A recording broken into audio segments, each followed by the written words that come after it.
The fire crackled in the stone hearth, casting dancing shadows across the worn floorboards of the Blackwell ranch house. Outside Wyoming, winter pressed against the windows like a living thing eager to find its way inside. The year was 1922, and the world felt both ancient and impossibly new. Ethan Blackwell sat in his leather chair, the same chair he'd occupied for 52 winters. At 90 years old, his body had surrendered to time, but his eyes remained sharp as winter steel. Gray eyes that had seen too much and remembered everything. His weathered hands cradled a coffee cup, and he wore a wool vest so old the fabric had gone soft as lamb's ear. Sarah had made it for him in 1870. He'd worn it nearly every day since. Across from him stood his grandson, Thomas Blackwell. 19 years old, tall like his father, Ben had been, with the same serious set to his jaw. The boy stared out the window at the falling, snow shoulders, tight with tension he thought he was hiding. Tomorrow morning, Thomas would leave Wyoming, a job waiting in Chicago, a future that would take him far from this ranch, from everything he'd ever known. "You're afraid," Ethan said. His voice came out rough like rocks tumbling in a creek bed. Thomas turned from the window, tried to straighten his spine. "No, grandfather, I'm ready." "You're a terrible liar, just like your father was." Ethan took a slow sip of coffee, let the warmth settle into his bones. When Ben was 10 years old, he stood in a general store trying to look brave while his whole world fell apart around him. Shoulders back, jaw set, pretending he wasn't terrified. "I saw right through him then, same way I see through you now." Something in Thomas's face softened. He crossed the room and sat in the chair opposite his grandfather. "Tell me about him, about when he was young. You said you had a story for me tonight, one you've never told all the way through." Ethan nodded slowly. The firelight caught the deep lines around his eyes, carved there by decades of Wyoming sun and wind and grief. 52 years ago, on a night like this, I stood in a general store in Silver Ridge. A woman knelt in the frozen mud at my feet. 3 children collapsed beside her, half dead from cold and hunger. One of them was your father, grandmother Sarah. Your grandmother, yes, but that day she wasn't anybody's grandmother. She was just a desperate woman asking a bitter man for something he had every right to refuse. I'd turned away dozens of women before her, better women, stronger women, women without 3 starving mouths to feed. Ethan paused, eyes distant. But I didn't refuse her. And that decision, Thomas, that one moment of weakness or strength or whatever you want to call it, changed everything. Thomas leaned forward, elbows on his knees. "Tell me." "I will, but you have to promise me something first. Listen to the whole story. Don't interrupt. Don't judge. Just listen. Because at the end, you'll understand why I'm telling you this tonight before you leave us." Ethan closed his eyes, and when he spoke again, his voice carried the weight of memory. "It started with a question. The kind of question that divides your life into before and after." The fire popped. Outside, wind moaned against the eaves. And Ethan Blackwell began to remember. Silver Ridge, Wyoming, January 1870.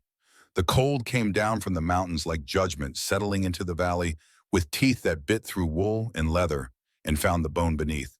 In the general store, warmth radiated from a potbelly stove, but it couldn't reach the 4 people who just stumbled through the door. Sarah Jane Harper's knees hit the frozen mud tracked across the floorboards. Not from choice. Her legs simply gave out. Behind her, 3 children crumpled in stages. Ben, 10 years old, caught his brother Jack before the 6-year-old hit the ground. Grace, just 4, clung to her mother's neck with fingers gone white from the cold. The man standing over them hadn't moved, hadn't even blinked. He just stood there like something carved from the mountains themselves, all hard edges and no give. His eyes were gray as the winter sky and just as empty. "Please," Sarah's voice came out cracked, her lips split from 3 weeks of wind. "I'll work for nothing. Just don't let my children die in this cold." Those gray eyes studied her. Not unkind, but not kind either. Just measuring, calculating, deciding if 4 more mouths to feed were worth whatever labor a half-dead woman could provide. The silence stretched. 1 heartbeat, 2, 3. In that moment, Sarah Jane Harper's entire future hung suspended. The answer this stranger gave would either save them or end them. There was no middle ground left. They'd spent their last dollar on stagecoach tickets to nowhere. They'd eaten their last real meal 6 days ago. Jack was sick with something that went deeper than just cold. Grace had stopped asking when they'd arrive and started asking if they were going to die. Sarah had no plan beyond this moment. No backup, no safety net. Just this one chance, this one stranger, this one impossible question. Behind her, Ben shifted his weight, trying to take more of Jack's weight onto his own thin shoulders. The boy was 10 years old and already carrying burdens that should have broken a grown man. Sarah saw it in the set of his spine, heard it in the way he whispered reassurance to his little brother, even though he had no reassurance left to give. The stranger's eyes moved from Sarah to Ben. Something flickered in that gray emptiness. Something that might have been recognition, or memory, or pain. But he still hadn't answered. 3 weeks earlier, the stagecoach had been Sarah's last hope masquerading as a plan. She'd paid the driver everything she had left, climbed aboard with 3 terrified children, and pointed herself west toward rumors and whispers and maybe. Maybe Montana needed people. Maybe Wyoming had work. Maybe someone somewhere would give them a chance to survive. The inside of the coach smelled like unwashed bodies and desperation. 4 other passengers shared the cramped space, all of them traveling away from something rather than toward anything. Nobody spoke. Nobody made eye contact. They were all running, and runners didn't ask questions. The first week wasn't so bad. Cold, yes, but manageable. Uncomfortable, certainly, but Sarah had grown accustomed to discomfort. She rationed the food she'd brought, gave the children most of it, told herself she'd eat more when they arrived. The second week, Jack started coughing. Small coughs at first, easy to dismiss. But by the 3rd day of the second week, the coughs came deeper, wetter, pulling something up from his chest that Sarah didn't want to examine too closely. "Mama." Ben's voice cut through the rattling of the coach, quiet, urgent, terrified. "Jack won't wake up." Sarah's heart stopped. She lunged across the cramped space, hands reaching for her son. Jack lay slumped against Ben's shoulder, lips tinged blue, and eyes closed, skin pale as winter ice. His chest rose and fell in shallow gasps that seemed to take more effort than they should. "Jack." Sarah grabbed his face between her palms, patted his cheeks. "Jack, baby, open your eyes." Nothing. His head lolled to the side, a rag doll in her hands.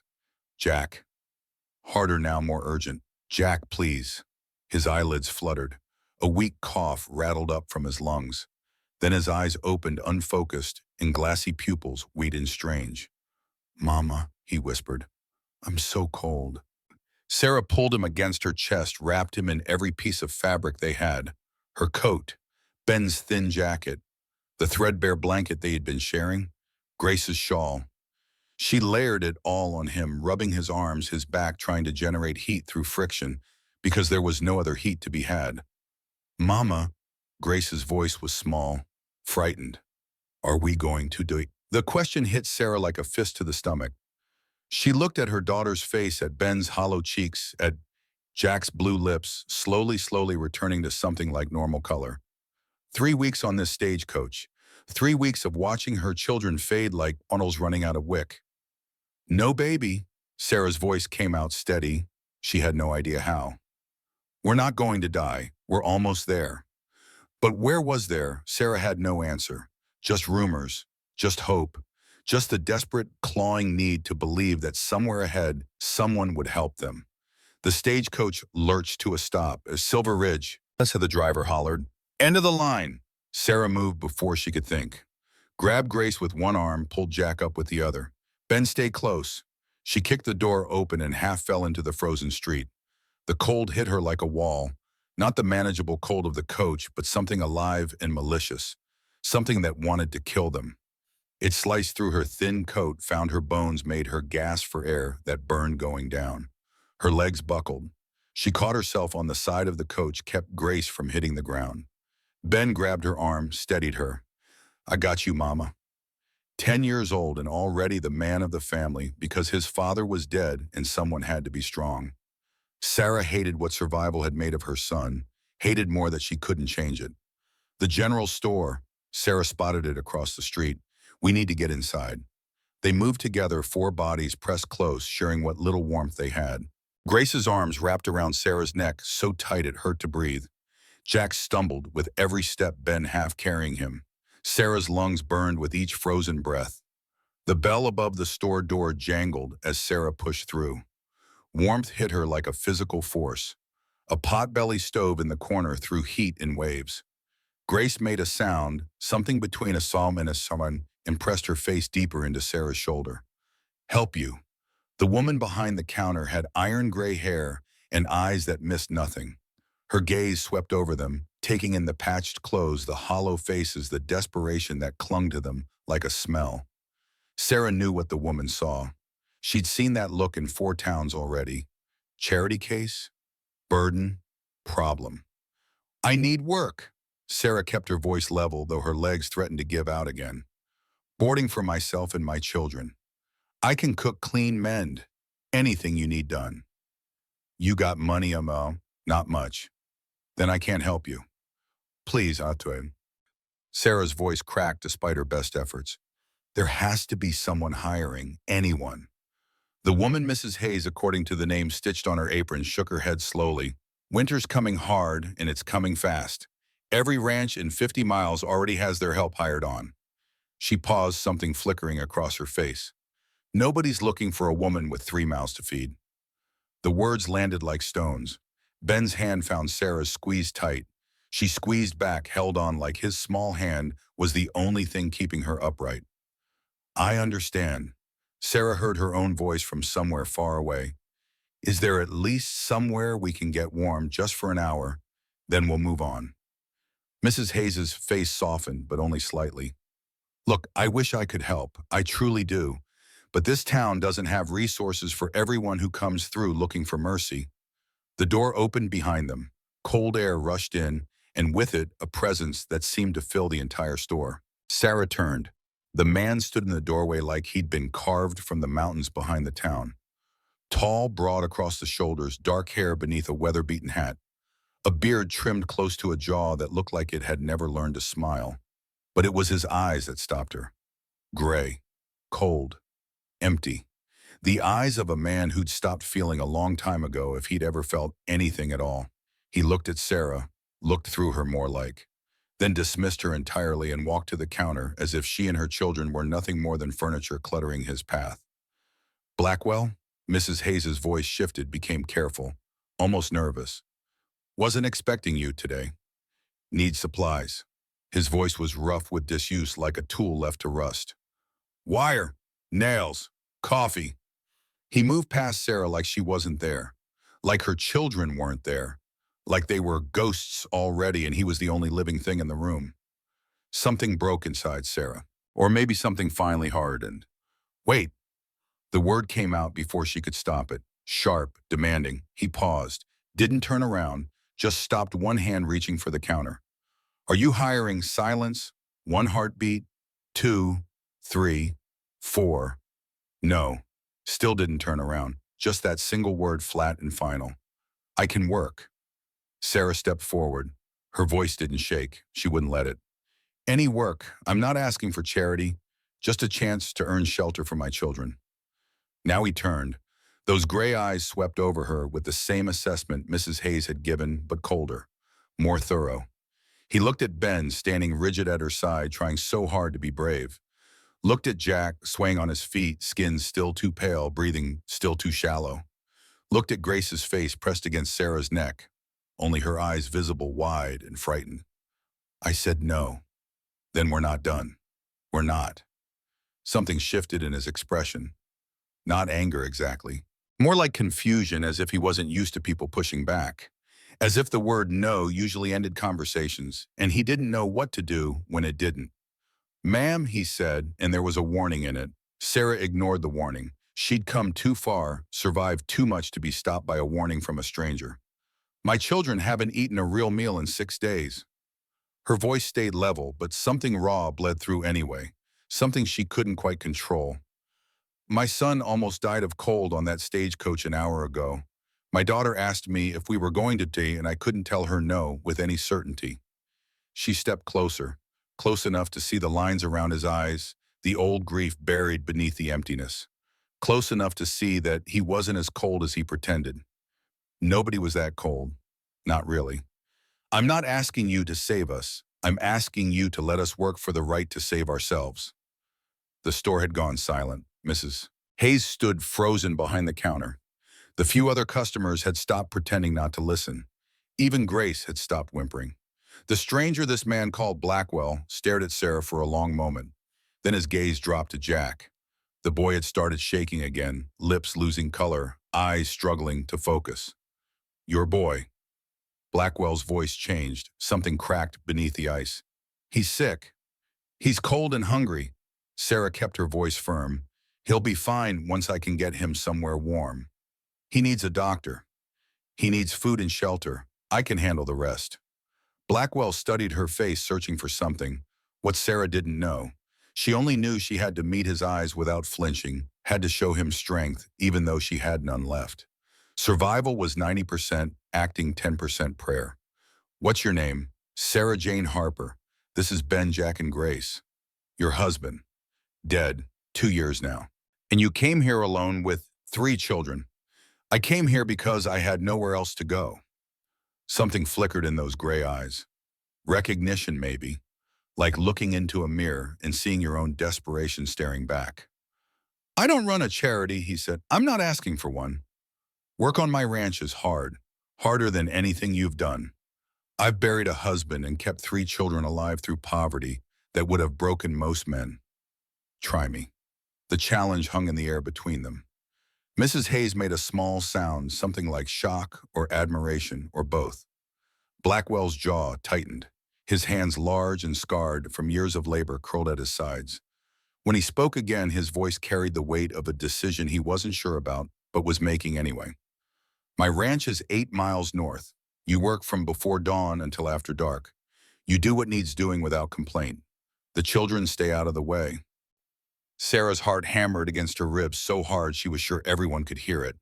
And if it doesn't work, then you leave come spring. No arguments, no negotiations. You just go. Understood? Understood. Be ready at first light. I'll bring a wagon. He turned back to Mrs. Hayes. Add blankets to my order, and whatever food she needs to get through tonight. He paid, collected his supplies, and walked out without another word. The door closed behind him, bell jangling, cold air swirling in his wake. Sarah stood in the sudden silence, her legs threatening to give way beneath her. She'd done it. Somehow, impossibly, she'd convinced him. Well, Mrs. Hayes's voice was hushed, almost reverent. In 30 years, I've never seen Ethan Blackwell agree to anything like that. Ethan Blackwell, Sarah repeated. The name tasted strange in her mouth. That man has turned away every woman in 3 counties. Good women. Capable women. They've offered him everything short of selling their souls, and he sent them all packing without a second glance. Then why did he say yes to me? Mrs. Hayes looked at her, really looked with something like wonder. I don't know, honey, but whatever you said to him, whatever he saw in you, you might just be the first person to crack that wall in 8 years. What happened 8 years ago? Mrs. Hayes's voice softened. His wife died, Catherine. Fever took her in the dead of winter. He buried her himself because the ground was too frozen for anyone else to help dig. After that, he stopped being a person and started being a ghost. Sarah absorbed this information. A man who'd buried his wife alone, who'd shut himself off from the world, who'd said no to everyone until tonight. Why, what had he seen in her that made her different? Is there somewhere we can stay until morning? Sarah asked. There's a storeroom in back. It ain't much, but it's warm. Mrs. Hayes was already gathering the food Blackwell had paid for. No charge. And honey, whatever happens out on that ranch, you be careful. That man isn't cruel, but he's broken. And broken things sometimes cut deepest. The year was 1922, and Thomas Blackwell sat in his grandfather's house listening to a story he had heard pieces of all his life, but never the whole truth. So you took them in, Thomas said when Ethan paused to sip his coffee. Ethan nodded slowly. I took them in. But Thomas, you have to understand, I didn't do it out of kindness. I needed help on the ranch. I needed someone to cook, to clean, to make that empty house feel less like a tomb. I thought it was a transaction. Work for shelter. Nothing more. But it became more. It became everything, but not right away, not easily. The road from strangers to family, Thomas, that's a long road. And it started the next morning when I drove that wagon out to get them. The fire crackled. Outside, snow continued to fall the same way it had fallen 52 years ago, when everything changed.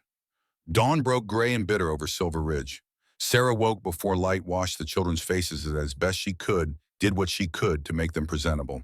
It wasn't much. Ben's shirt was missing 2 buttons. Jack's boots had holes in both soles. Grace's coat was more patches than original fabric. But they were clean. They were alive. It would have to be enough.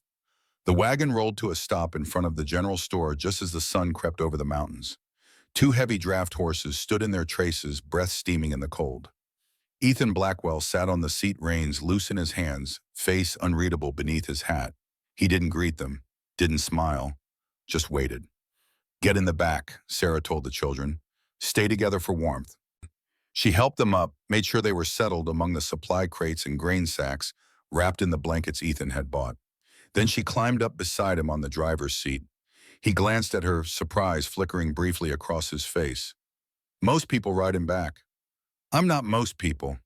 Sarah settled herself on the hard wooden seat. "And I want to see where we're going." For a moment, something that might have been respect crossed his features. Then it was gone, locked away behind that impassive mask. He clicked his tongue and the horses moved. They rode in silence. The town fell away within minutes. Open land stretched in every direction, rolling hills blanketed in snow stands of pine trees, huddled against the cold mountains rising in the distance like sleeping giants. Beautiful in a harsh, unforgiving way. The kind of beauty that could kill you if you weren't careful. 8 miles, you said. Sarah kept her eyes forward. That's far from town. Far enough. On purpose. Yes. Why? He didn't answer. The wagon creaked along the frozen road. Sarah let the silence settle, didn't push. She was learning this man, already learning that he gave out information in pieces like a miser counting coins. After a long while he spoke. "Your boy, the sick one. How long has he been coughing?" "A week, maybe more." "You have medicine?" "No." His jaw tightened. "I have some at the ranch. Old stuff, but it works." Sarah turned to look at him. His profile was all hard angles, no soft edges anywhere. "Why do you care?" The question came out sharper than she intended. He didn't answer immediately, just kept his eyes on the road ahead, hands steady on the reins. "Sick people can't work," he said finally. "And you promised to work." It was a lie. Sarah could hear it in the way his voice tightened, see it in the way his grip shifted on the leather. He cared. For whatever reason, despite all that coldness, he cared. She didn't push. Just filed the information away and watched the landscape roll past. The ranch appeared gradually. First the fence line split rail stretching farther than Sarah could see. Then cattle huddled in groups against the cold, their breath making clouds in the still air. Then buildings. A barn, larger than she'd expected, weathered but solid. A chicken coop. A woodshed stacked high with split logs. A small stable attached to the barn. And finally the house. Sarah stared. It was small, single-story log construction with a porch wrapping around the front. Smoke curled from the chimney, promising warmth inside. Everything about it was functional, practical, built to last rather than impress. But it was more than that. It was a home, or it had been once. "This is it." Ethan pulled the wagon to a stop. "Get the children inside. I'll see to the horses."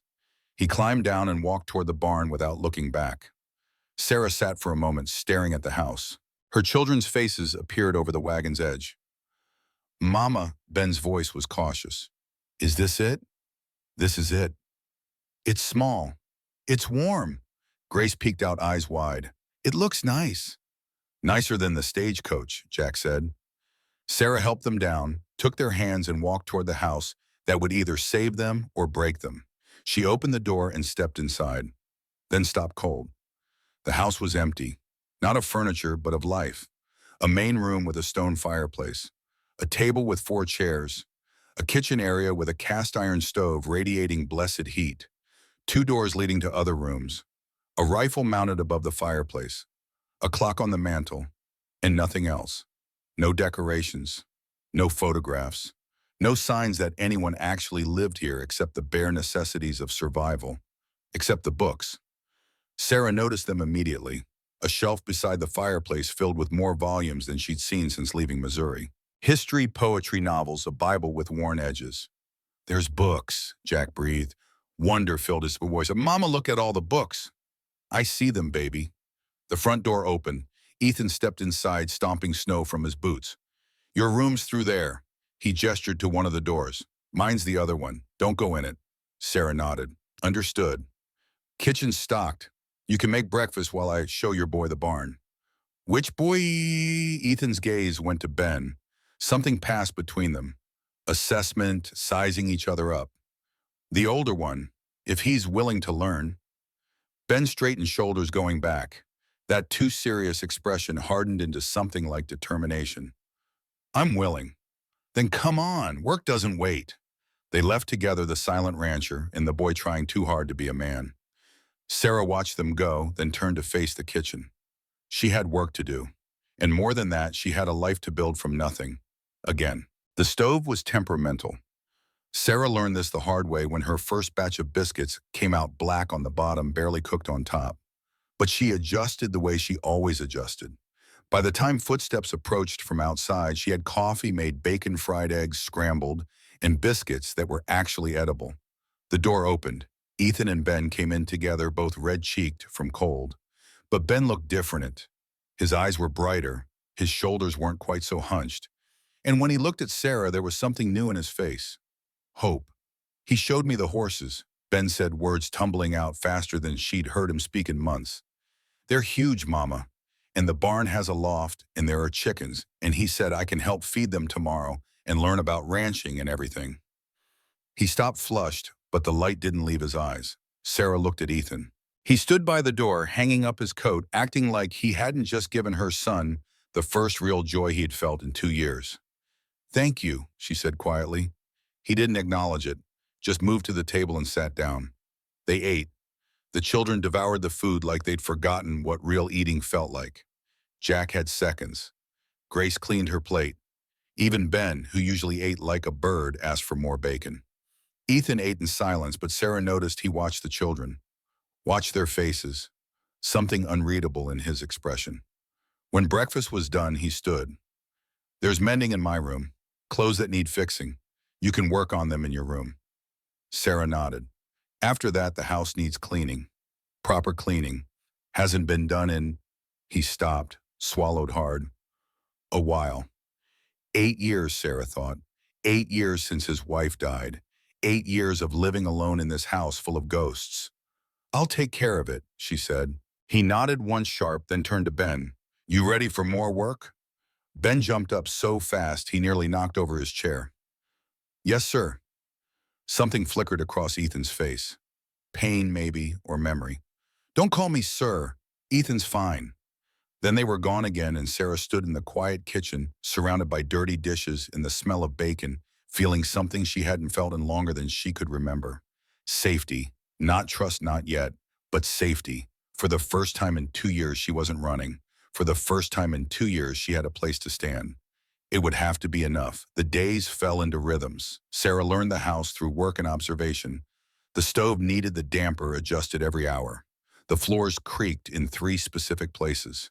The kitchen pump stuck if you didn't prime it just right. The windows leaked cold air that no amount of rags could completely stop. She learned Ethan Blackwell, too. Learned that he woke before dawn and started the fire before anyone else stirred. Learned that he took his coffee, black and strong, no sugar. Learned that he answered questions with as few words as possible and sometimes didn't answer at all. And she learned that he watched her children when he thought no one was looking. Not with suspicion, not with resentment, with something that looked almost like hunger. Like a starving man watching others eat. Ben followed him everywhere. The boy who'd been so closed off, so careful, started opening like a flower towards sun. He asked questions constantly. About the horses, about the cattle, about how things worked and why. And Ethan answered every single time. Patient, thorough, teaching without condescension. Jack found the chickens. Every morning before Sarah even called him for breakfast, he was in the coop talking to the hens, collecting eggs, making friends with a particular speckled hen he named Biscuit. She likes me best, he told Sarah seriously one evening. She lets me pick her up. She doesn't let anyone else do that.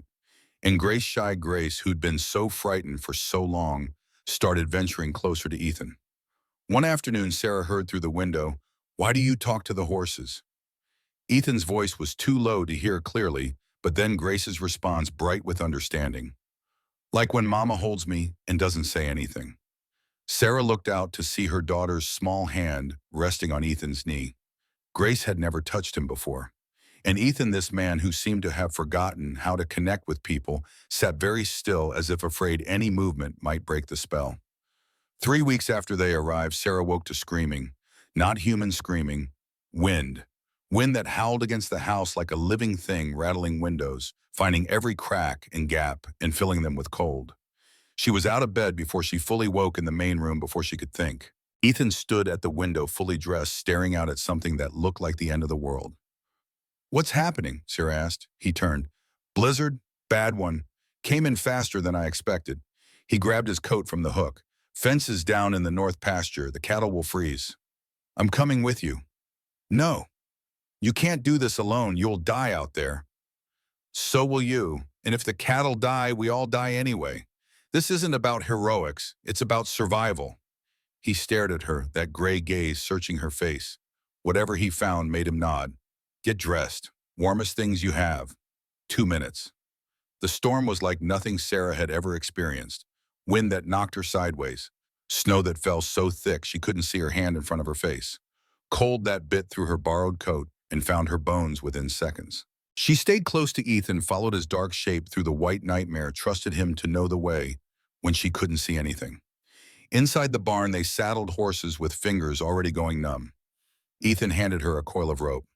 "Stay behind me. Follow exactly where I go. If you lose sight of me, follow the fence line back. Don't try to find me. Don't try to be brave.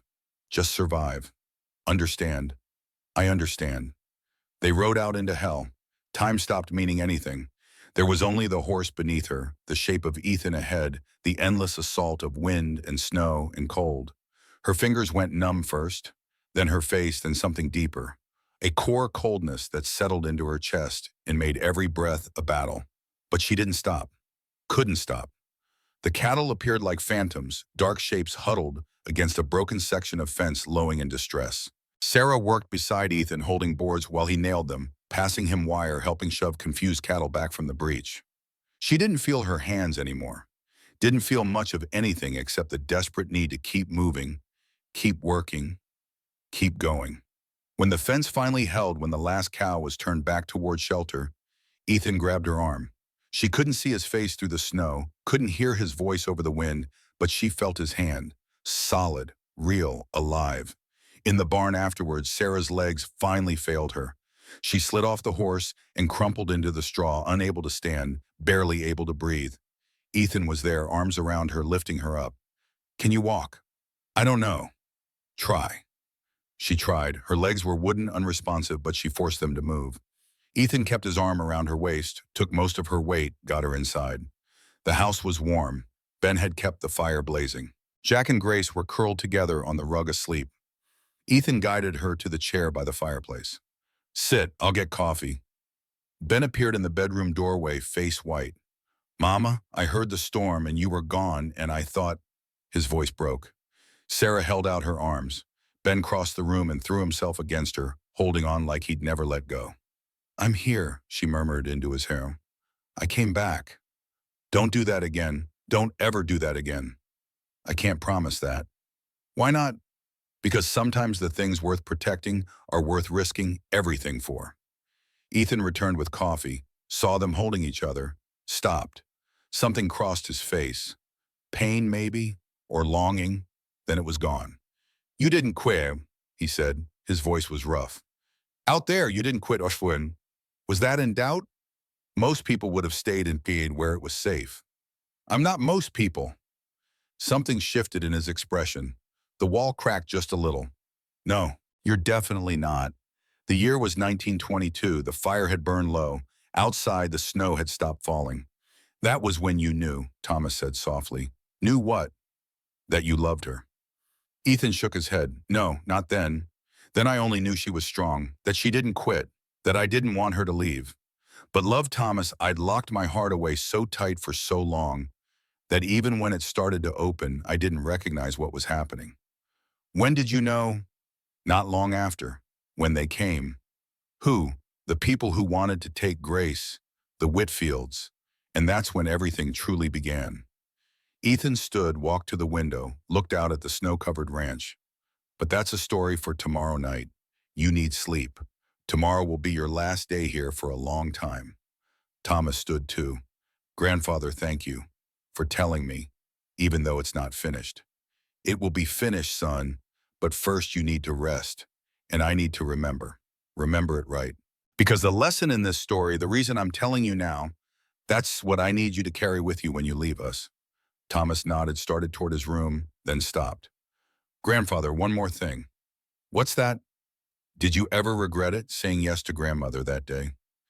Ethan turned from the window. In the firelight, his old face softened. Not for 1 second. Best decision I ever made, even with everything that came after, even with all the pain and fear and uncertainty. I'd do it again in a heartbeat. Thomas smiled. Good night, grandfather. Good night, Thomas. Alone by the dying fire, Ethan Blackwell sat back down in his chair. Outside Wyoming, winter pressed against the glass. Inside, memories pressed against his heart.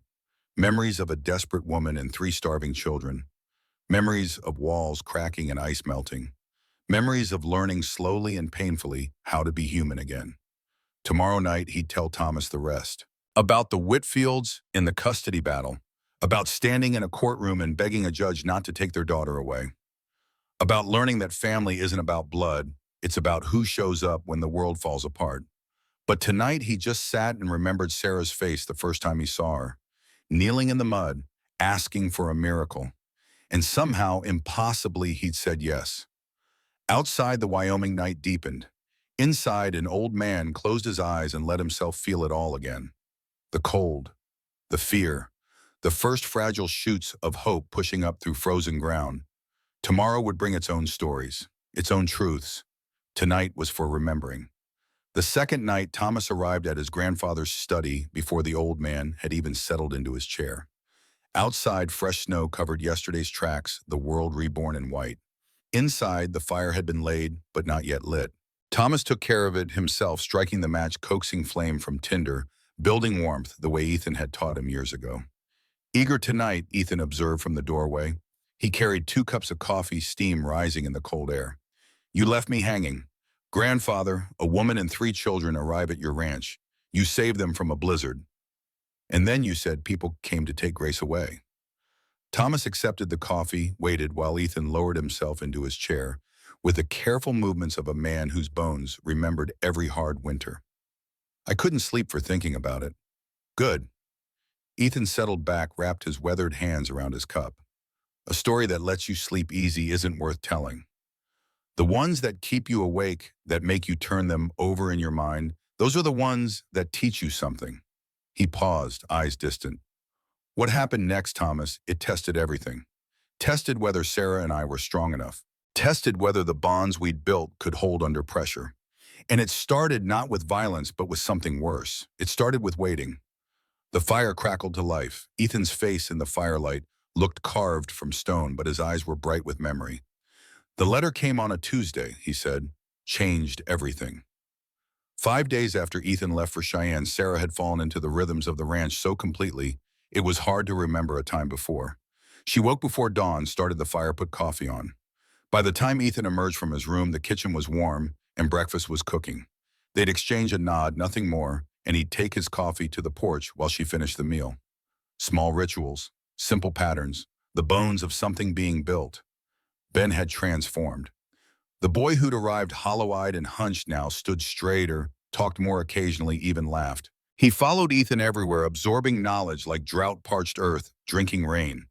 He asked me about branding today. Ben told Sarah one evening, his voice bright with excitement she'd feared was gone forever. Said come spring, he'll teach me how to do it proper. Said I've got steady hands. Sarah looked at her son's face, really looked, and saw something she'd thought lost. Joy, that's wonderful, sweetheart. Mama, do you think... Ben hesitated, suddenly uncertain. Do you think Papa would mind that I'm learning from someone else? The question hit harder than Sarah expected. She set down the shirt she'd been mending and pulled Ben close. Your Papa would be proud.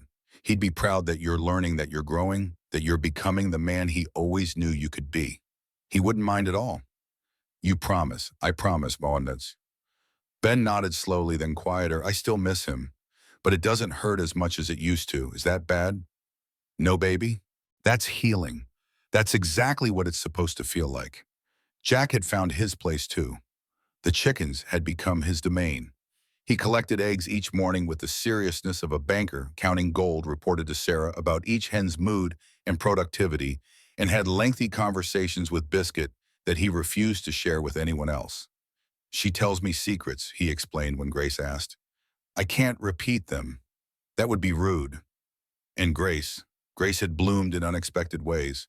The fearful, clinging child who'd arrived at the ranch had started venturing out, first to the porch, then to the barn, then wherever her curiosity led her. And increasingly, that curiosity led her to Ethan. Sarah first noticed it on a Tuesday afternoon, 3 weeks after the blizzard. She was scrubbing the kitchen floor when she heard Grace's voice drifting through the window. Why do you talk to the horses? Ethan's response was too low to hear. But they can't talk back, Grace pressed. That's silly. A pause.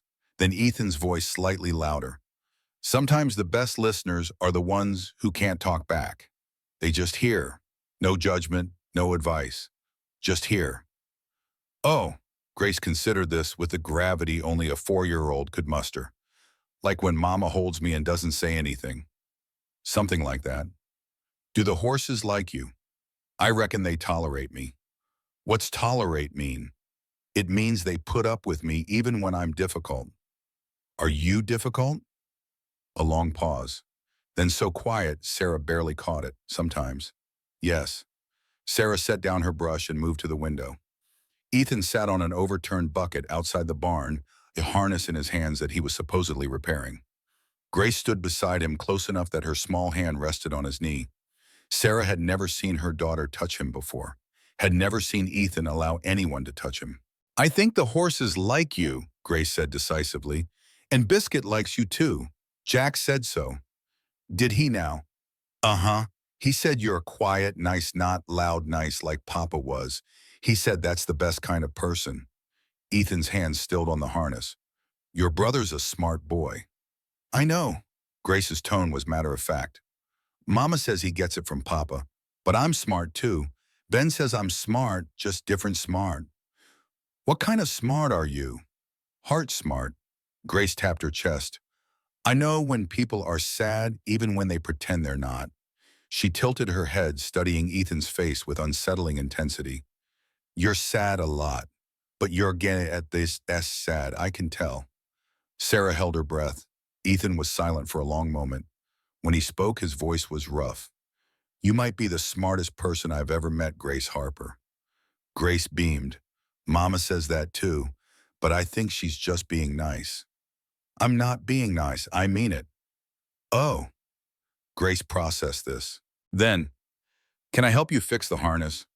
Do you know anything about harnesses? No, but I can learn. Ben says you're a good teacher. Another long pause. Then Ethan shifted over on the bucket, making room. Sit here. I'll show you how it works. Grace scrambled up beside him, and Sarah watched them through the window. The broken man and the 4-year-old girl heads bent together over a piece of leather and felt something crack open in her chest. She turned back to her scrubbing and didn't try to name what she was feeling. Some things were too fragile for words. Ethan returned on the 5th day. Sarah heard the horse before she saw it, and she was running before her mind caught up with her legs. He'd barely dismounted before she was there searching his face for answers. What did the lawyer say? Ethan's expression was grim. He took her arm gently. Let's go inside. The children shouldn't hear this. Sarah's stomach dropped. They sent Ben to the barn with Jack and Grace some invented tasks to keep them busy, and sat at the kitchen table with coffee neither of them touched. The lawyer's name is James Porter, Ethan began. He's one of the best in the territory. Fought cases against railroad barons and won. If anyone can help us, it's him. But the Whitfields have documentation. Birth records from Missouri, a letter from Grace's birth mother naming her family and expressing a wish that they raise the child if anything happened to her. That's impossible. Daniel said Anna had no family. That's why he took Grace in the first place. She lied, or Daniel lied. Either way, there's a paper trail and the Whitfields have followed it. Sarah felt the ground shift beneath her. So what do we do? Porter says we have options. Ethan's voice was careful now, measuring each word. The strongest is to argue that you've been Grace's de facto parent for 4 years, that taking her now would cause irreparable harm, that the Whitfields have no relationship with her and can't claim to act in her best interest. Will that work? Maybe. Porter's seen cases like this go both ways. A lot depends on the judge, on how the Whitfields present their case, on, he stopped. On what? On whether they can prove you're an unfit mother. The words hit like a slap. Unfit, I've worked myself to the bone for those children. I've sacrificed in everything. I know. Ethan reached across the table, took her hands. I know, but the Whitfields have money and money can buy testimony. They could find people in Missouri willing to say whatever they're paid to say. They could twist the fact that you fled with the children, that you were living here with me before we married. But we're married now. Everything is proper now. Now, but they're going to ask about before. And the truth is a widow traveling alone with 3 children ending up at a bachelor rancher's homestead. He paused, choosing words carefully. People can make that look however they want it to look. Sarah pulled her hands away. So what are you saying, that we've already lost? I'm saying we need to be prepared for all possibilities. His voice was gentle but firm, including losing Grace. Sarah couldn't answer. The words wouldn't come. The year was 1922. Thomas sat forward in his chair, hands clenched. They tried to take her just like that. Just like that, Ethan confirmed. But it wasn't simple. It was never simple. Because the Whitfields, Thomas, they weren't monsters. That would have been easier. Monsters you can fight with a clear conscience. But they were people, reasonable people. People who believed they were doing the right thing. And that made them dangerous. Over the next week, a kind of psychological warfare began. Small things, careful things, things designed to build a narrative. A package arrived, expensive doll, pristine in its wrapping. A note attached for Grace from her Aunt Margaret. We're family, dear. We want to know you. Grace held the doll with confused delight. Mama, who's Aunt Margaret? Sarah's hands shook as she took the note. Someone who thinks she has a claim on you, but she doesn't. Then a man was spotted on the property edge watching the house through a spyglass. When Ben approached, the man disappeared into the trees. Then another letter arrived, this one addressed to Sarah. Mrs. Harper, it read in careful script. We don't wish to take Grace from the only mother she's known, but we do wish to know our niece. Surely you can understand a family's desire to connect. Perhaps we can reach an arrangement that serves everyone's interests. We'll be in Silver Ridge next week. Sincerely, Margaret Whitfield. The note sounded reasonable. That's what made it manipulation. They were establishing a caring family narrative for court. They're smart, Ethan said when Sarah showed him. They're building a case that makes them look loving, and you look unreasonable if you refuse to meet them. What do I do? Meet them, publicly, at the general store with witnesses, let them show their hand. But first Sarah had to tell Grace at least part of the truth. That evening after the boys were asleep, Sarah sat with Grace by the fire. Grace, do you remember when we talked about how families are made? Grace nodded solemnly. You know how Papa Daniel loved you very much. Yes. Before Papa met me, he knew another lady, your birth mama. Her name was Anna. Grace's face was unreadable, processing. Anna got very sick when you were born, and she went to heaven. But before she did, she asked Papa to take care of you, to love you, to be the best father he could be. And he did. Did she want you to be my mama? She wanted you to have a mama who would love you with her whole heart. And that's what I do. Grace thought about this. Then, so I had 2 mamas, but you're my real mama, the one who stayed. Sarah's throat closed. Yes, baby, I'm the one who stayed. There are some people, Anna's family, who want to meet you. They're your aunt and uncle. They sent you that doll. Do I have to meet them? We'll see, but Grace, no matter what happens, no matter what anyone says, you're my daughter. Nothing will change that. Okay. Grace threw her arms around Sarah's neck. I don't want another mama. I want you. You have me, always. The meeting was set for Thursday afternoon. The general store, neutral ground. Mrs. Hayes present as witness plus Reverend Crawford and two other townspeople. Everything public, everything documented. Margaret and Charles Whitfield arrived in a private carriage, horses groomed to gleaming harness, polished. They climbed down with the careful movements of people unaccustomed to frontier travel. Margaret was perhaps 50, handsome in a severe way, with gray-streaked hair pulled into an elegant knot. Eastern clothes, expensive fabric, everything about her, speaking of wealth and refinement. But her eyes missed nothing, intelligent, calculating. Charles was older, mid-50s, with a businessman's bearing and the quiet confidence of someone used to getting his way. They weren't what Sarah expected, not cruel or demanding. They were impossibly reasonable, kind even. Mrs. Harper, Margaret's voice was warm, practiced. Thank you for agreeing to meet us. I know this must be difficult. Sarah said nothing. Ethan stood beside her, a solid presence. Margaret continued, We don't wish to cause you distress. We simply want to know our niece. Anna was my sister, my only sister. When she died, I didn't even know she'd had a child.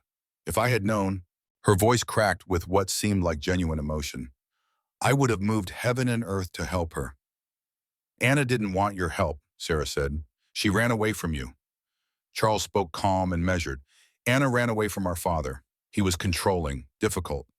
Margaret and I understood why she left. We didn't pursue her because we respected her choice.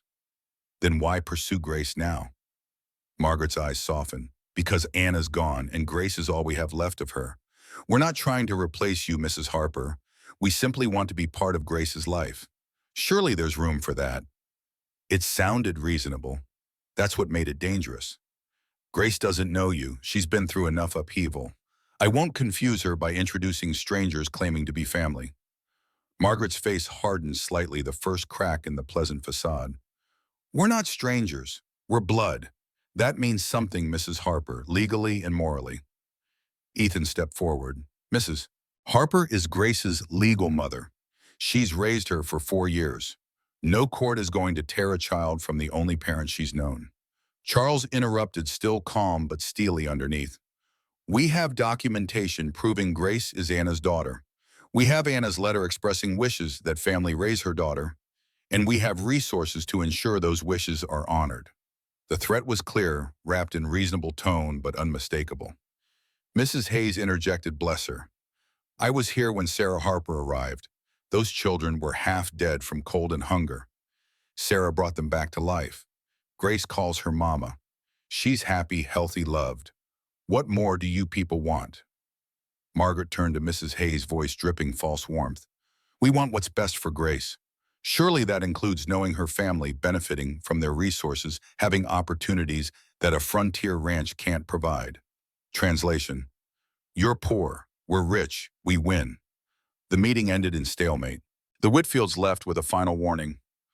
We'll be in touch through our attorney. We hope this can be resolved amicably, but we're prepared to pursue all legal options. After they left, Mrs. Hayes spoke what everyone was thinking. They're going to take this to court. Sarah knew. They all knew. In 1922, Thomas stood and paced the room, unable to sit still. How could they see a happy child and still think taking her was right? Because they believed it, Ethan said. That's what you need to understand, Thomas. They weren't villains in their own story. They were a grieving aunt, trying to honor her dead sister. They looked at Grace and saw Anna. They looked at us and saw obstacles to what they thought was justice. But they were wrong. Of course they were wrong, but being wrong doesn't stop people from doing terrible things if they believe they're right. Ethan paused. That's a lesson you need to carry with you. In life, you'll meet people who believe they're doing the right thing even as they do the wrong one. Doesn't make them less dangerous. Sometimes makes them more so. Thomas absorbed this. What happened next? We prepared for war, and then right when we thought it couldn't get worse, it did. The letter arrived 3 weeks later. Official letterhead, Montana Territory to Marshal's office. Sarah found Ethan reading it, face gone white. What is it? He handed it to her without a word. Mr. Blackwell, the letter read in crisp official script. This office has received inquiry from St. Louis attorney representing Missouri creditors in matter of Daniel Harper's debts. Attorney claims Mrs. Sarah Harper may be harboring stolen property and evading legal obligations. We are required to investigate. Marshal Theodore Grant will arrive Silver Ridge April 15th to interview Mrs. Harper and examine premises. Sarah's stomach dropped. They're saying I stole something. I took nothing but clothes when I left Missouri. Ethan's jaw was tight. They're trying another angle. If criminal charges are involved, they can use that in the custody case. Make you look like a fugitive. But I didn't do anything wrong. Doesn't matter if you did or didn't. Only matters what they can make people believe. Ethan started pacing, rare for him. He was usually so still. This is Marcus Fletcher's doing, the creditor you mentioned. He's not just after money, he's after revenge. For what? For running. For defying him. Men like Fletcher, they can't stand being told no. You told him no when you ran. Now he's going to make you pay for it. Sarah sat down heavily. So we're fighting on two fronts now, the Whitfields in court and a criminal investigation. Looks that way. But there was something else. Sarah saw it in Ethan's face. What aren't you telling me? Long silence. Then I know Theodore Grant, the marshal coming to investigate. How could Ethan revealed his past for the first time, really revealed it. Before Thomas Wade took me in, I was wild, angry. After my parents died, I fell in with the wrong crowd. We robbed a supply wagon outside Billings. I was 14. Marshal Grant caught us. I should have gone to prison. What happened? Grant saw I was just a scared kid following older boys. He gave me a choice, prison or work off the debt to the wagon owner. Thomas Wade happened to be that wagon owner. He agreed to take me on, teach me honest work. Grant checked on me every year until I turned 18, made sure I stayed straight. So he'll remember you. He'll remember I was given a second chance. Question is whether he'll give you one. The stakes just got higher. Marshal Theodore Grant arrived on April 15th, exactly as promised. 60 years old, weathered like old leather, with sharp eyes that missed nothing but weren't unkind. He interviewed Sarah with Ethan and James Porter present. His questions were direct but not hostile. Did she take property belonging to creditors when she left Missouri? Did she know about Daniel's debts? Why did she flee instead of working with creditors? Sarah answered honestly. Took only personal clothes and children's belongings. Didn't know full extent of debts until after Daniel died. Fled because Fletcher threatened to take children to workhouse, claimed they could work off debt there. Grant listened, took notes, didn't reveal his thoughts. He asked to see the property, examined Sarah's room, the children's possessions, looked for signs of hidden valuables. Found nothing because there was nothing to find. Then he interviewed the children separately, gentle but thorough. Ben, Mama took care of us. When Papa died, she kept us alive. Fletcher wanted to put us in the workhouse. Mama said no. Jack's shy but honest. I like it here. Biscuit lays eggs for me. Fletcher was mean, Grace. Mama's the best mama. She doesn't let bad people hurt us.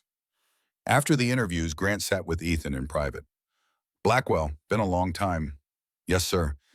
You've done well for yourself. Thomas would be proud. Thank you, sir.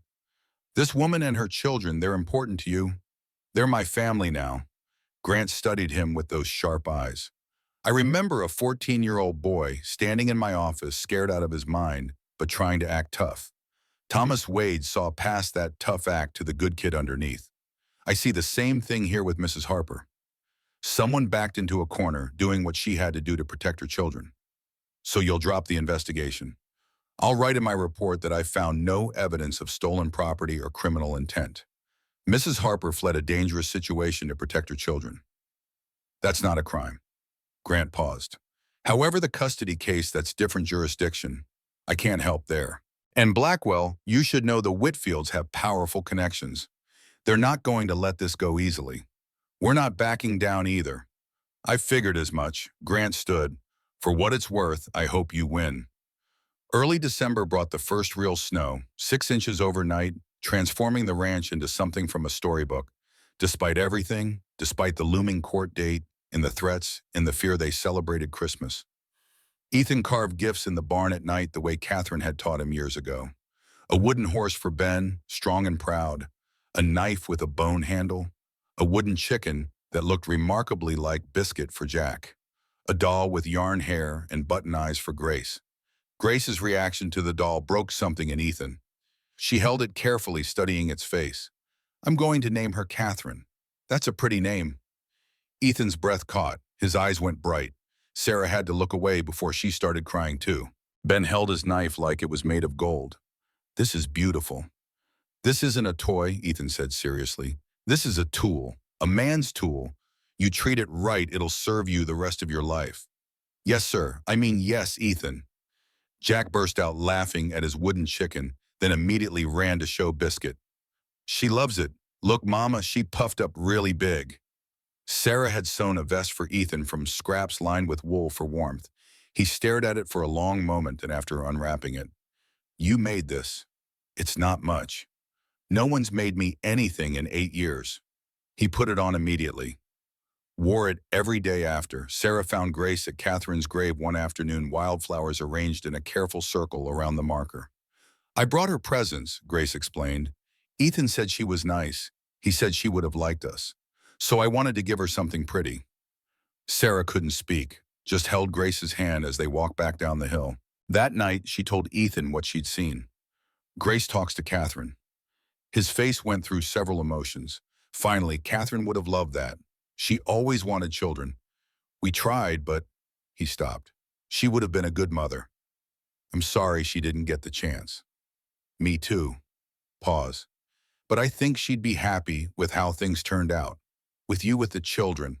She wasn't the jealous type. She'd want me to be happy." "And are you happy?" "Happier than I've been in well ever." The night before the court date arrived too quickly. The children were asleep. Sarah and Ethan sat by the fire, neither able to rest. "Tomorrow everything changes," Sarah said. "Yes. What if we lose? We won't. But if we do, then what?" Ethan knelt in front of her, taking her hands. Not in panic this time, but with intention. "Sarah Jane Harper Blackwell, what are you doing? What I should have done months ago, properly." He held her hands, looked into her eyes. "I asked you to marry me in panic, trying to protect the children. That was real, but it wasn't what you deserved. So I'm asking again. Not because of court or custody or any legal reason. Then why? Because I love you. Because you walked into my frozen life and made it warm again. Because watching you with your children makes me remember what family means. Because when I think about the future, I can't imagine one that doesn't have you in it." Sarah's eyes filled with tears. "Because you are brave and strong and stubborn, and the only woman I've ever met who'd ride into a blizzard to save my cattle. Because I want to build a life with you, not just survive together, but live, really live. I want mornings with your coffee and evenings with your laughter. I want to teach Ben everything Thomas taught me. I want to help Jack raise 100 chickens. I want to watch Grace grow up and know she's safe because we're here to protect her. I want forever, Sarah. With you." Sarah was crying openly now. "That's the best proposal I've ever heard. I've been practicing." She pulled him up, kissed him deeply. "Yes, 1,000 times yes. Not because of court, not because of protection. Because I love you too, Ethan Blackwell. Because you make me feel like I'm home." They held each other in the firelight. "But if we lose tomorrow," Sarah whispered, "then we run. Like I said, Canada, Oregon, anywhere they can't find us." "You'd really give up everything." "I'd give up the sun and moon if it meant keeping you and those children safe." They sat together until the fire burned low, storing up strength for the battle ahead. In the year 1922, Ethan paused his story. Thomas had tears on his face. "You loved her that much." "I loved her more than I knew how to say. Still do, every day." Ethan's voice was thick. "Tomorrow night I'll tell you about the courtroom. About standing before a judge and begging him not to take our daughter. About how close we came to losing everything. But you didn't lose." "No, we didn't. But Thomas, it was closer than it should have been. And the victory, when it came, it taught me something important. Something I need you to understand before you leave us." "What's that?" "That the hardest battles aren't always fought with weapons. Sometimes they're fought with words and laws, and the hope that justice means what you think it means. And sometimes you have to trust that doing the right thing is enough even when it feels like it isn't." Thomas nodded slowly. "I'll remember." "Good. Now get some sleep. Tomorrow's story is the hardest one to tell, but it's the most important." After Thomas left, Ethan sat alone by the dying fire. Outside Wyoming, winter pressed close. Inside, memories of courtrooms and lawyers, and a little girl who didn't understand why strangers wanted to take her away from the only mother she'd ever known. He'd tell Thomas the rest tomorrow, about Margaret Whitfield's testimony, about the judge's deliberation, about the moment when everything hung in the balance and he'd thought they'd lose. But tonight he just sat and remembered Sarah's face when he proposed, really proposed the way she deserved, the way her eyes had shone with tears and love and hope. They'd survived the threats and the investigation and the waiting. Tomorrow's story would tell whether they'd survived the judgment too. The fire crackled. Outside, snow began to fall again. Inside, an old man closed his eyes and let himself feel it all once more. The fear, the love, the desperate prayer that justice would prevail. Tomorrow would bring its own truths. Tonight was for remembering the question that changed everything and the answer that saved them all. The third night found Thomas already in the study when Ethan arrived. The young man sat in the chair that had been Sarah's, staring into a fire he'd built himself. On the small table beside him lay his train ticket, his travel documents. Everything that would take him to Chicago at dawn. "Couldn't wait in your room?" Ethan asked gently. Thomas looked up. His eyes were red, though, whether from smoke or tears, Ethan couldn't tell. "Couldn't sleep. Kept thinking about grandmother Sarah, about Dad as a boy, about that courtroom. You left me hanging again, grandfather. Did you win? Did you keep Grace?" Ethan settled into his chair with a long exhale. "Yes, we won. But Thomas, victory isn't always clean. It isn't always certain. And the cost of fighting, even when you win, that stays with you." He paused, and hands wrapped around the coffee cup Thomas had prepared for him. "Tonight I'll tell you about the hardest day of my life. The day I stood in a courtroom and watched strangers decide whether we deserved to keep our daughter." The fire crackled. Outside, the wind had picked up, moaning against the eaves the way it had that December day 52 years ago. "The courtroom in Cheyenne," Ethan began, "was smaller than I expected. The courtroom was smaller than Sarah expected. A single room with wooden benches, a raised platform for the judge, and a musty smell that spoke of decades of disputes and decisions. Cold winter light filtered through tall windows, making everything look gray and hopeless. They'd left the children at the hotel with a trusted neighbor. Ethan had insisted they not witness this. Whatever happened, the children shouldn't have to watch it unfold.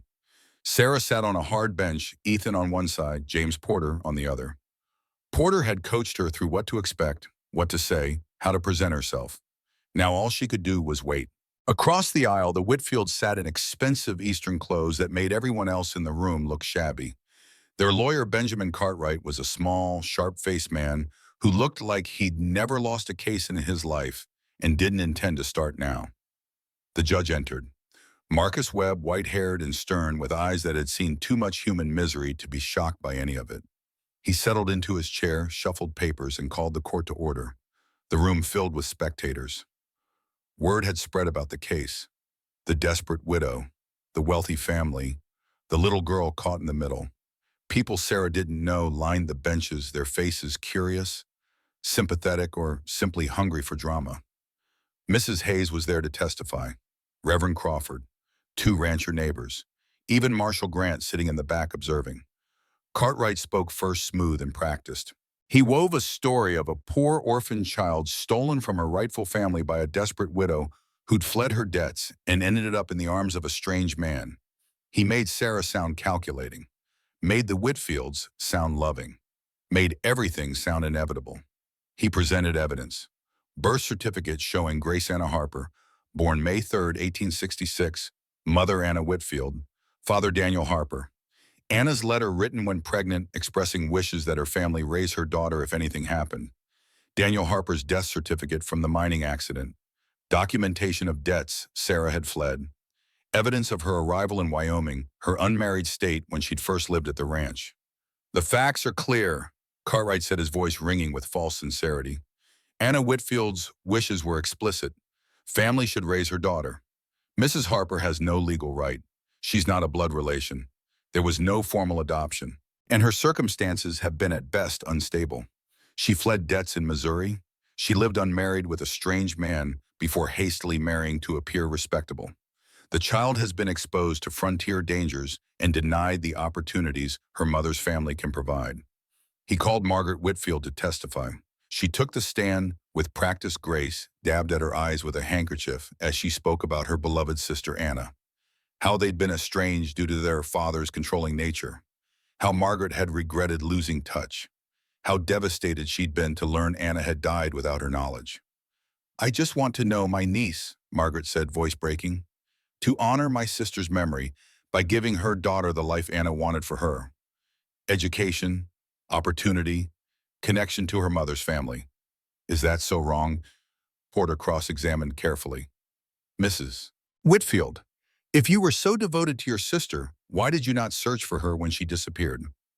"We respected her choice to leave. We thought she'd contact us when ready. But she never did. In 6 years, she never once reached out to you. Why do you think that is?" "I don't know. Perhaps she was ashamed. Perhaps our father's influence had made her believe we wouldn't accept her. Or perhaps she didn't want you to find her, didn't want you in her daughter's life."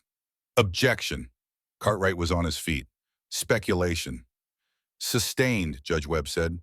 "Move on, Mr. Porter." Porter continued. "Mrs. Whitfield, how much is your family worth?" "I don't see how that's relevant." "Answer the question, please." Margaret's lips thinned. "Between my husband's business interests and our investments, approximately $200,000. Audible gasps from the courtroom. That was enormous wealth. "And you believe this wealth entitles you to grace?" "I believe grace deserves the advantages wealth can provide, the education, the opportunities, the social connections that will serve her throughout her life." "Tell me, Mrs. Whitfield, when is Grace's birthday?" Margaret hesitated. May what?" "I don't recall the exact date." "It's May 3rd. What's her favorite color?" "I don't know." "What does she like to eat? What are her fears? What makes her laugh?" Silence. "You don't know any of these things, do you? Because you don't know her. You've never met her. You want to take a 4-year-old child from the only mother she's ever known, and you don't even know when her birthday is." Cartwright objected. Judge Webb allowed it. "But make your point quickly, Mr. Porter." The point was already made. Everyone in the courtroom saw it. Then Porter called his witnesses. Hayes testified about Sarah's arrival, about her determination, about her obvious love for her children. That woman didn't beg for charity. She asked for work. She was willing to do anything to keep those babies alive. That's not an unfit mother. That's the strongest kind of mother there is.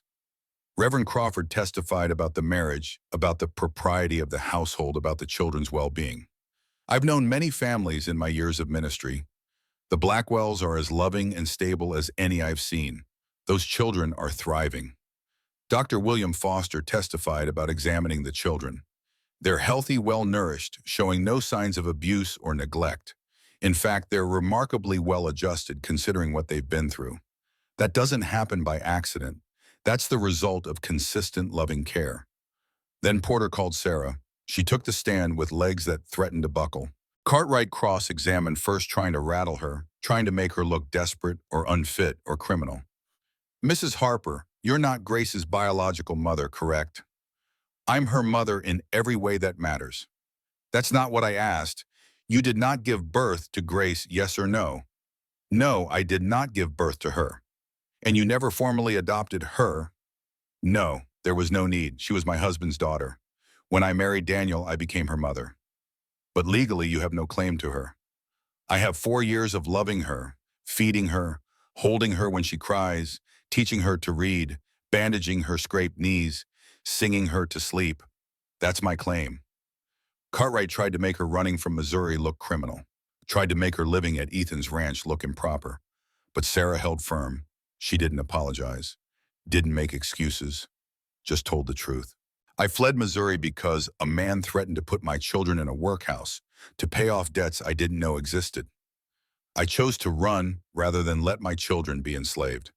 And yes, I worked for Mr. Blackwell before we married.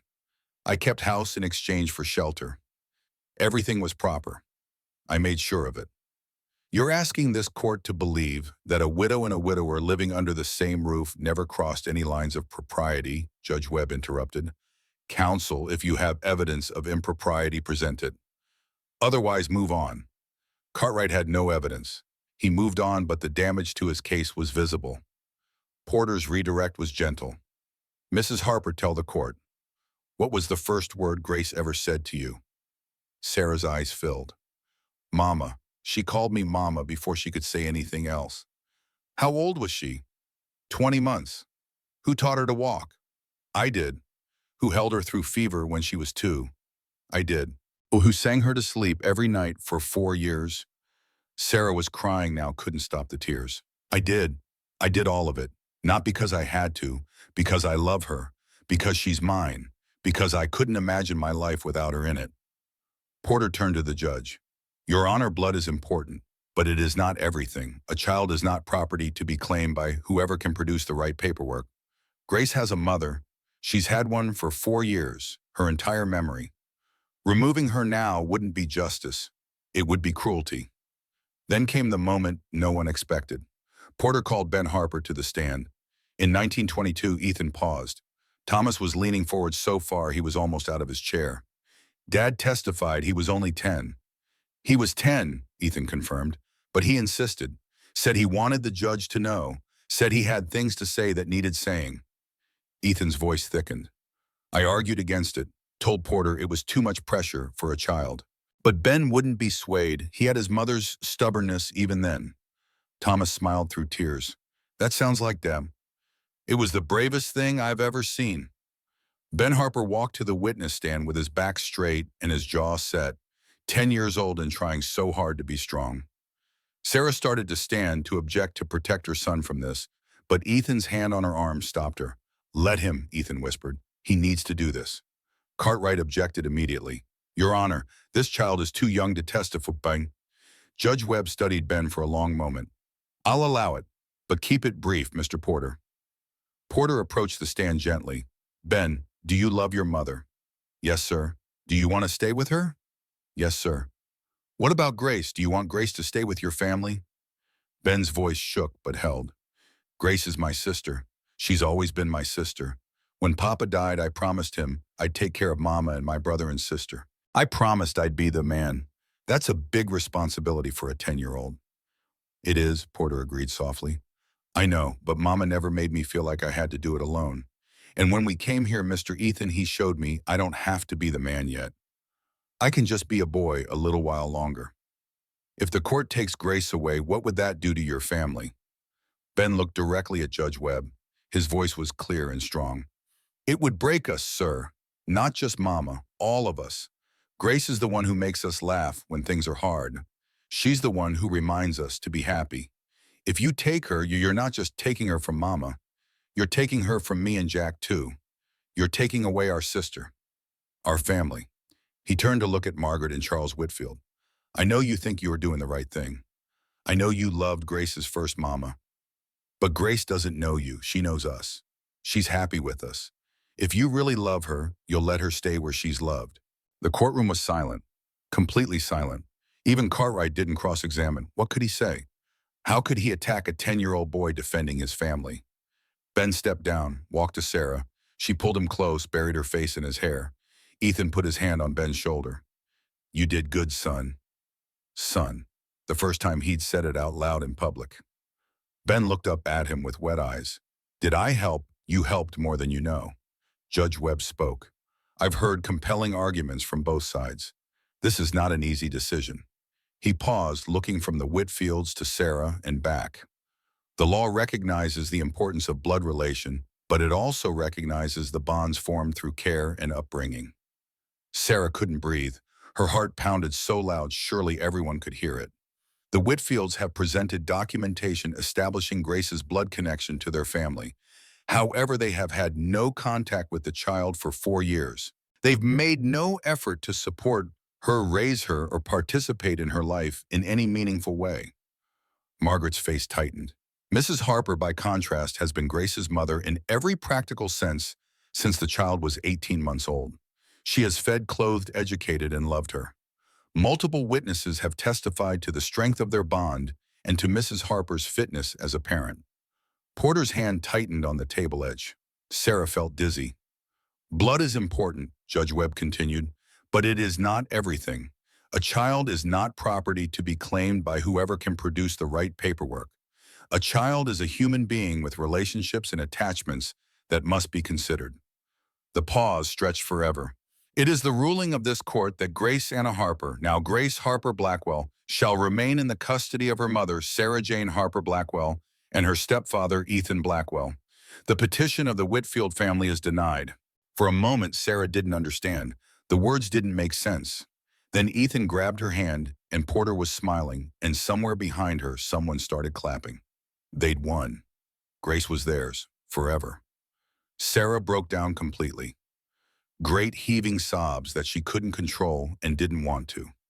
Ethan held her while she fell apart while a courtroom full of strangers watched while the Whitfields gathered their papers and left without a word. "It's over," Ethan murmured in her ear. "She's ours. She's ours. She's ours," Sarah repeated like a prayer. When she finally pulled herself together enough to look up, she saw Margaret Whitfield pausing at the door. Their eyes met. For a moment, something almost like respect flickered across Margaret's face. Then she was gone, and Sarah was free. In 1922, Thomas was crying openly. "You won. You actually won." "We won," Ethan confirmed. But Thomas, the victory was just the beginning. What happened next, that's what really matters. That's what I need you to understand. 2 weeks after the verdict, a letter arrived. Eastern postmark. Sarah's blood ran cold when she saw it. Another attack, another threat. But when she opened it, she found something unexpected. "Dear Mrs. Blackwell," it read in Margaret's careful script, "I am writing to offer my sincere apologies for the distress my family caused you. Upon reflection and after conversations with my husband, I have come to understand that my actions were misguided. Grace belongs with you. She always has." Sarah read on, hardly believing the words. "I allowed my grief over my late sister and my guilt at having abandoned Anna years ago to cloud my judgment. I convinced myself that taking Grace would somehow make amends for past wrongs. It would not have. It would only have created new ones." The letter continued, "The truth is Anna ran away because our family was suffocating, controlling. She wanted freedom for herself and for any children she might have. By trying to take Grace, I was repeating the very patterns that drove Anna away. I watched you in that courtroom. I saw the love in your eyes when you spoke about Grace. I saw how that young boy, Ben, spoke with such fierce loyalty about his sister. I saw what a true family looks like." Margaret's words grew more vulnerable. "And I realized Grace already has everything Anna would have wanted for her. Love, stability, siblings who adore her, parents who would die for her." The final paragraph made Sarah's hands shake. "Please know that we will not pursue legal action again. The Whitfield family formally withdraws any claim to Grace's custody now and in the future. If you are ever willing, I would welcome the opportunity to write to Grace not as a claimant to her care, but simply as an aunt who wishes to know her. However, I understand if this is too much to ask. The decision is entirely yours. With respect and remorse, Margaret Whitfield." Sarah read it 3 times, then sat down heavily and cried again, but this time from relief. Ethan found her like that. "What is it? What happened?" She handed him the letter wordlessly. He read it, expression shifting from suspicion to surprise to something like grudging respect. "She's giving up. She's apologizing. Didn't think she had it in her." Sarah wiped her eyes. "What do I do about the letter writing?" Ethan considered. "What do you want to do?" "I don't know. Part of me wants to burn this and pretend it never came. Part of me thinks Grace deserves to know she has family, even family that made mistakes. What does your heart say?" "My heart says to ask Grace. She's young, but she's smart. She can decide if she wants to know Margaret or not." "Then that's what you do." That evening, Sarah explained to Grace about the woman who tried to take her who now wanted to be friends. Grace listened with her characteristic seriousness. "She was mean before." "Yes. But people can change, right? Ethan changed. He was afraid and lonely, and now he's not." "That's true. Maybe she's not mean anymore. Maybe she just needs someone to be nice to her." Sarah's heart swelled. "So you want to write to her?" "I want to try, but if she's mean, again we stop." "Deal." They shook on it. The first letter went out a week later. 3 sentences in Grace's careful handwriting, mostly about Biscuit and the new calves and how pretty Wyoming was in winter. Margaret's response came 3 weeks later, warm but careful, asking questions, making no demands. It was the beginning of something. Sarah didn't know what yet, but it felt right. October 1871. Exactly 1 year after Sarah had stumbled off that stagecoach with 3 starving children and no hope. Sarah stood on the porch with her morning coffee watching her family. Ben, now 11, worked with a young horse in the corral. 14 months had transformed him from scared boy to confident young man. He laughed often now, easily. Jack, 7, was in the chicken coop talking to Biscuit. He'd grown inches over the summer, lost the hollow look in his cheeks. He was healthy, happy. Grace, 5, helped Ethan mend a fence near the barn, holding tools, asking endless questions, making him smile with her commentary. She still had occasional nightmares, but fewer now. And she'd started drawing pictures for Margaret, sending them with her letters, building a bridge across distance and past hurt. The ranch was thriving, herd grown by 30 calves, south pasture cleared and productive. Garden had produced more vegetables than they could eat. They'd sold the surplus in town. The ledger showed profit for the first time in years. Ethan joined Sarah on the porch. "You're thinking hard." Just remembering, a year ago, standing in that general store, asking a stranger to help me. Wasn't asking. You demanded. There's a difference, Riti says. Is there demanding shows you know your worth. Begging gives up your dignity. You never gave up your dignity, Sarah, not once. She smiled. I would have if that's what it took. Maybe, but you didn't have to, and here we are. Here we are. She looked at the ranch, this place that had seemed so harsh a year ago, that now felt more like home than anywhere she'd ever lived. I never thanked you properly, she said. For what? For saying yes, for seeing something in a desperate stranger worth taking a chance on, for loving my children like they were your own. They are my own. I know, that's what I'm thanking you for. Ethan turned to face her fully. You want to know something? That day in the store when you asked if I was hiring, I almost said no, almost walked away, almost kept my walls up the way I'd been keeping them for 8 years. What stopped you? Your boy Ben. He was standing there trying to be brave, trying to protect his brother and sister, even though he was just as scared as they were. And I thought that's what I would have done at his age. That's exactly what I would have done. He paused. So I said yes because of all of you. But Ben was the one who reminded me that strength wasn't about being alone. It was about being brave enough to let people in. Sarah took his face in her hands. I love you, Ethan Blackwell. I love you too, Sarah Blackwell. Thank you for not letting me push you away. They kissed as the autumn sun rose higher and their children's voices carried across the ranch. Not a desperate kiss, not a passionate one. Something deeper, something steadier. The kiss of two people who'd found each other against all odds and built something worth keeping. That evening, after chores and dinner, the family gathered around the fire. Ben read aloud from one of Ethan's books. Jack carved a small figure with the knife he'd gotten for Christmas. Grace curled in Ethan's lap, drowsy but fighting sleep. This, Sarah thought, this is what I was searching for. Not just survival, not just shelter, home. She'd found it in the last place she'd expected, with a man who'd sworn never to love again, in a territory that demanded everything you had and only sometimes gave back. But it was hers now, theirs, and she'd fight for it until her last breath. Mama, Grace's sleepy voice broke through her thoughts. Yes, baby. I'm glad we came here. Me too. I'm glad you asked that man for help, even though he was grumpy. Ethan snorted. Grumpy. You were grumpy, Grace's voice was matter of fact. But you're not anymore. Mama fixed you. Did she now? Uh-huh. She fixes everything. Sarah laughed. It came from somewhere deep, somewhere healed. Not everything, baby, but I had treat. That's what you always say. Grace yawned hugely. Can I sleep now? Yes, you can sleep. Ethan carried her to bed. Ben and Jack followed shortly after, worn out from the day's work. And Sarah sat alone by the fire for a few minutes, soaking in the silence. Not an empty silence anymore, a full one. The silence of a house that held love and warmth and all the things she'd thought she'd lost forever. When Ethan returned, he sat beside her and took her hand. What are you thinking about? Everything. Nothing. She squeezed his fingers. Just grateful. For what? For you, for the children, for this life we have. She paused. For that frozen day when a desperate woman asked a grumpy rancher for a chance. Not grumpy, definitely grumpy, she smiled. But you fixed that too. We fixed each other. We did. They sat together as the fire burned down and the stars appeared one by one outside the window.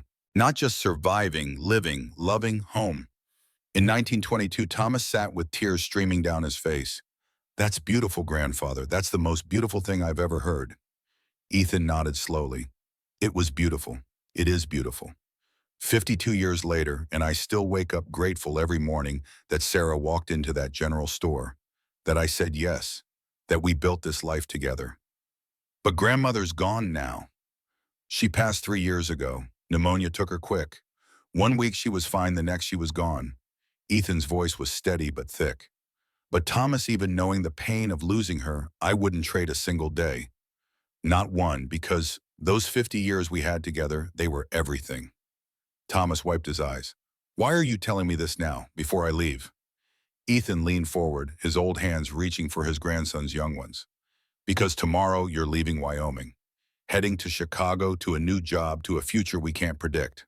And I need you to understand something before you go. What's that? That life isn't about avoiding pain. It's not about building walls so high nothing can hurt you. I tried that. For 8 years after Catherine died, I locked myself away. I was safe, protected, and I was dying inside. Ethan's grip tightened. Then Sarah came, and she broke down every wall I'd built, made me feel again, made me hope again, made me vulnerable again. And yes, when she died, it hurt worse than anything I'd ever felt. But Thomas, I'd rather have 50 years of love and 3 years of grief than a lifetime of safety and emptiness. You're saying I should let myself feel. Even when it's scary, I'm saying you should live. Really live. Open your heart to the people you meet. Let them in. Build connections. Because those connections, those relationships, they're what make us human. They're what give life meaning. Thomas nodded slowly. I'm scared, grandfather, of leaving. Of starting over in a city where I don't know anyone. Of course you are. You'd be a fool not to be. But fear doesn't mean you stop living. It means you live deliberately, carefully, but fully. Ethan paused. Your father was scared when he left Wyoming for the first time too. But he kept going, kept learning, kept growing, and he built something beautiful. Had you, gave you everything he never had. I want to make him proud. You already do, just by being brave enough to try, by being willing to build your own life, by caring about something bigger than yourself. Ethan's voice was fierce now. But Thomas promised me something. Anything. Promise me you'll come back, that you'll visit, that you'll remember where you came from and the people who love you. Don't let distance or time or success make you forget that home is here, that family is here. I promise, grandfather, I'll come back, every chance I get. Good. Ethan released his hand, sat back. Now you should sleep. You have a long journey ahead. Thomas stood, started toward his room, then stopped. Grandfather. Yes, thank you. For the story. For everything. I'll carry it with me. I know you will, son. I know you will. After Thomas left, Ethan sat alone by the dying fire one last time. Tomorrow morning he'd watch his grandson board a train heading east. Watch him disappear over the horizon the way Sarah had appeared over it all those years ago. Watch him go toward uncertainty and opportunity and maybe success. But he'd also sent Thomas away with something precious. The knowledge that love was worth the risk, that family was worth fighting for, that building walls might keep you safe, but it also kept you from living. Outside Wyoming, winter deepened. Inside, an old man closed his eyes and let himself remember it all one more time. The frozen street, the desperate woman, the 3 starving children, the single word that changed everything, yes. Such a small word, such enormous consequences. He'd said yes to a stranger and gained a family, said yes to love and found himself again, said yes to hope and built a life worth living. Tomorrow Thomas would board that train, would go off to build his own future, would face things Ethan couldn't predict or control, But he'd go with the knowledge that home was waiting, that family endured, that the walls we build to protect ourselves often become the prisons we die in. Better to live vulnerable and fully than to exist safe and empty. Better to say yes to the impossible than to spend your life wondering what if. Better to love and lose than never to love at all. The fire burned down to embers. Ethan stood with the careful movements of a man whose body had earned its rest. He walked to the window, looked out at the ranch Sarah had helped him save, the barn where he'd carved Christmas gifts, the hill where Catherine rested, the chicken coop where Jack had found his joy, the corral where Ben had learned to be strong. Every corner held memories. Every building held stories. Every fence post marked a moment of laughter or tears or simple quiet love. This was what Sarah had given him. Not just a family, not just companionship, but life itself, the ability to feel again, to hope again, to believe that broken things could be mended and frozen hearts could thaw. He touched the vest she'd made him 52 years ago, worn thin now, soft as a whisper, but still holding its warmth. "Thank you," he said to the darkness, to her memory, to the ghost he still loved, for everything, for saying yes when I asked, for staying when it was hard, for loving me even when I didn't know how to love you back. Outside, the wind quieted. Inside, an old man smiled. Tomorrow would bring its own challenges, its own fears, but tonight was for remembering the woman who'd knelt in the mud and asked for a miracle, the man who'd said yes when he should have said no, and the family they'd built from nothing but hope and stubbornness and love. The frozen heart of Wyoming had thawed long ago, and in its place something beautiful had grown, something worth fighting for, worth dying for, worth living for. Home. At dawn, Ethan stood on the porch and watched Thomas load his bag into the wagon that would take him to the train station. The young man moved with purpose, with the confidence Ethan and Sarah had helped instill in him. "Ready?" Ethan asked. Thomas turned, smiled. "As I'll ever be." They rode to town in comfortable silence, not the empty silence of strangers, but the full silence of people who understood each other. At the station, Thomas shouldered his bag. "Grandfather, all right, every chance I get." "You better, or your grandmother's ghost will haunt you." Ethan pulled him into a fierce hug. "Go build your life, Thomas. Find your joy. Make us proud." "I will, I promise." The train whistle blew. Thomas climbed aboard, leaned out the window one last time. "Grandfather, the story. What's the lesson? What was I supposed to learn?" Ethan smiled, called up to him through the steam and noise. "That love is always worth the risk, that saying yes to the impossible sometimes gives you everything, that family isn't about blood. It's about who shows up when you need them most." The train started moving. Thomas waved. "I'll remember." "I know you will." Ethan stood on the platform long after the train disappeared. Stood there remembering another arrival, another departure, another impossible beginning that had led to everything that mattered. Then he climbed back into the wagon and drove home. To the ranch Sarah had saved. To the life they'd built. To the memories that would sustain him until his own final departure. The frozen heart of Wyoming had long since thawed, and what remained was warmth, connection, love that transcended death and distance and time itself. That was the lesson. That was the truth. That was the story worth telling. And somewhere on a train heading east, a young man carried that truth with him into the unknown. Carried it like a talisman, like hope, like home.